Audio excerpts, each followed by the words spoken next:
When I was growing up in Bangladesh, electricity was a luxury. Power cuts were so common that we planned our evenings around them. And now, as I stand here in 2025, speaking about artificial intelligence, I think about those moments. I think about how far my country has come. And I also think about a question that is becoming more urgent every day. Will AI lift poor countries up or leave them further behind? Today we hear stories of AI transforming industries, curing diseases, generating billion-dollar valuations, and reshaping economies. But we rarely talk about something uncomfortable. AI will not impact all nations equally. In fact, we are on the brink of a new global divide. Not East and West, not North and South, but AI-rich countries versus AI-poor countries. To understand the future, we look at the past. When the Industrial Revolution began, wealth surged in the countries that adopted the steam engine early. Nations that missed out fell behind for generations. The same thing happened when internet arrived. Countries with digital infrastructure, broadband adoption, educated workforces unlocked trillions. Those without it became dependent on outsourced labor, trapped in low-value work. Yes, technology creates prosperity, but only for those who can access it. And AI is moving even faster, faster than electricity, much faster than the smartphone, faster than the internet itself, which means the consequences will also be faster. But AI is not magic. AI is infrastructure. And infrastructure costs money. To train cutting-edge AI, you need GPUs that cost more than luxury cars. You need data centers the size of football fields. You need electricity that could power entire towns. You need research talent with salaries that can exceed the GDP per capita of entire nations. The average Bangladeshi household uses about 50 kilowatt hours of electricity per month. A single training run of a top-tier AI model can consume 1 million times more. This is the asymmetry. This is the challenge. And if we do nothing, AI will become a force that amplifies inequality, not reduces it.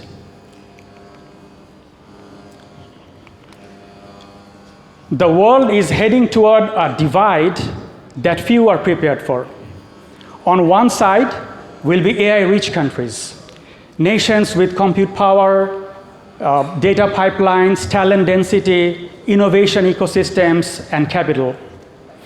On the other hand, will be AI-poor countries, nations who must rent intelligence instead of owning it, nations who consume AI rather than create it, nations whose young people are displaced by automation before they could finally participate in the digital economy.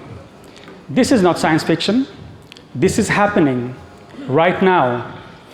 And the irony is, AI has the power to help the poor more than anyone else. But the benefits will not reach the poor unless we deliberately include them. Let's be honest about something. AI is not transforming big tech. It is cementing big tech. The companies building AI today also own the cloud, the data, the chips, the research labs, the distribution channels, and more importantly, the algorithms that power the global economy. In previous industrial revolutions, wealth spread out over decades. In this one, wealth is concentrating faster than regulators can respond. A handful of companies can control the intelligence layer of the world. They already control the data layer, and soon they might control the decision layer. If developing countries do not act urgently, they risk becoming permanent customers in a world where power resides with those who own the intelligence.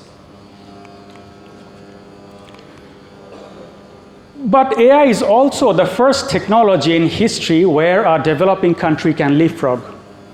Just like Bangladesh leaped from almost no landlines to millions of smartphones. Just like African countries leapfrog from traditional banking to mobile money. The AI revolution can be inclusive, but it requires intentional strategy. This is how AI resilience looks like for a developing country. Number one, build national compute infrastructure. A sovereign GPU cluster is no longer a luxury. It's a strategic asset, as important as highways, as important as ports. Countries must co-own compute resources through public-private partnerships. Without compute, there is no meaningful AI industry. Number two, use AI to modernize government itself. Digitize first, automate next, intelligence last. If governments use AI to strengthen healthcare, education, agriculture, taxation, policing, the entire nation benefits. AI should not just be used to write emails. AI should be used to save lives. Number three, develop AI talent at scale. Free national training programs, AI in schools, AI labs in universities, scholarships for marginalized youth. Bangladesh has one of the youngest populations in the world. This is an advantage no GPU can replace. Number four, create an AI export economy. In addition to exporting garments and basic IT services, we must export AI labeling, AI model fine-tuning, automated workflows, machine learning operations, AI integration services, domain-specific AI solutions.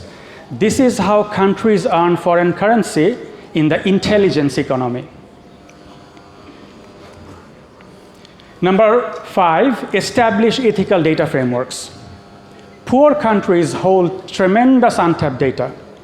If they give it away recklessly, carelessly, they lose their most valuable asset. Data must be protected, monetized, licensed. And number six, prioritize energy and efficiency.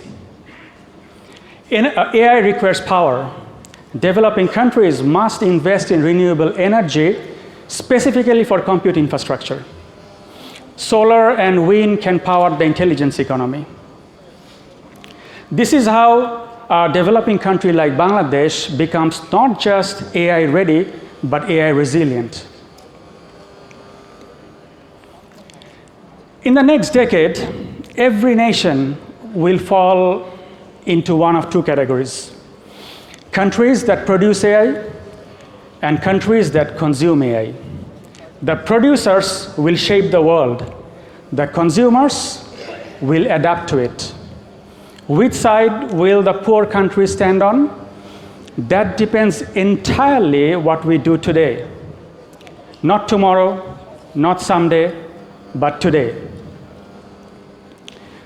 Remember the boy who grew up in Bangladesh under flickering lights? He now leads a tech company building AI for global enterprises. I am that boy. And when I talk about AI for the poor, I'm talking about my people, my country, my heritage, my past. AI can either be the greatest equalizer the world has ever seen or the greatest divider. The choice is ours. Let's choose abundance over inequality. Let's choose empowerment over dependency. Let's choose to build a world where intelligence is no longer a privilege, but a universal right. Thank you.